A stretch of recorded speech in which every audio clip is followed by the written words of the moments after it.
It has been 2 weeks since this whole thing started. It all started with a tanker accident. It was all over the news. Everyone thought it was just another oil spill. There were plenty of volunteers, plenty of people wanting to help poor defenseless animals, plenty of victims. Within hours of the tanker accident, it started happening. The animals had gone crazy. They were scratching and biting the cleanup volunteers. They said that it was an adverse effect of whatever was in that tanker. Rescue workers were still trying to get the crew out of the ship. They could hear screaming inside, screams to open the doors. But that's when it all went to hell, as soon as they cut the door open.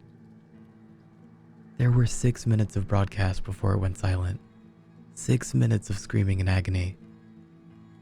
The ship crew attacked the rescue workers like rabid baboons, breaking bones and tearing flesh. The people on the shore weren't faring any better.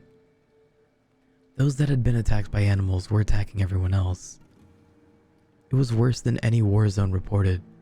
It was sheer brutality, and yet the broadcast still went on for 6 minutes. 6 minutes, and then blank faces. Nobody could explain what was happening.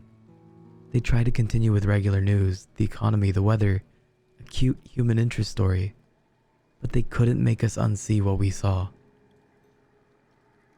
I tried to continue with my regular existence, but every time I switched on the news or walked by a newsstand, it was there. This big mystery. They had some explanations, some kind of infection, brain parasites, but it didn't matter. It wasn't an infection we were afraid of. It was them. 4 days after the initial report, a state of emergency was raised. And yet, we'd all seen this before. Every zombie movie ever. People didn't know who to trust. People were stockpiling food and weapons. Some tried to flee, but it seems every zombie movie was right. They didn't make it. 3 days later, they arrived in my town. I expected moans, shuffling corpses, dismemberment, but that's where the movies lied.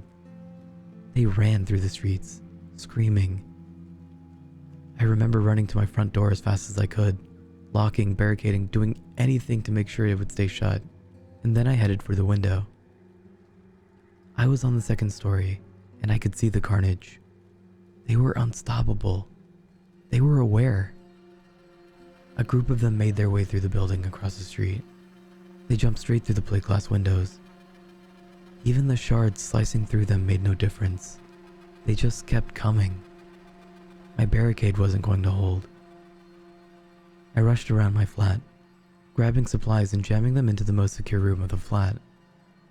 I went back for one last look across the street, and I wish I hadn't. In a second-story window, my face met one of theirs. They knew where I was. I quickly dashed into the room and locked the door. I don't have any kind of panic room or a secure basement, so the safest place I could think of was my bathroom. No windows, one door with a lock. I had filled my sink and bathtub full of water, so I could stay here for a while. So I sat there in the dark room, with the distant screams in my ears. I began to feel that I may have overreacted. It had been 2 hours and no sign of them. It actually got quieter and I thought they had moved on. Maybe I could leave the room, get to the kitchen, grab more food to wait it out. A crash came from the front door. The sound of someone running full force into the door and knocking down the barrier behind it. There was a couple more crashes before I knew they were inside. Rapid footsteps, moving around the flat. A couple of screams and then a bang on the wall beside me. My eyes were open to their widest, even in the pitch black darkness of the room. Another bang, and another. They knew I was there, and they knew I was scared. This was the zombie nightmare I had been expecting from the start. I had nowhere to run. There was only so much time before they would break in. I sat with my back to the door, hoping my extra weight would make it harder for them to get in. And then it got worse. "Why don't you open the door?" A voice on the opposite side of the door. No screams or moans, just a quiet, whispery voice. And then more of them. "We've come for you. You'll be happier if you open the door.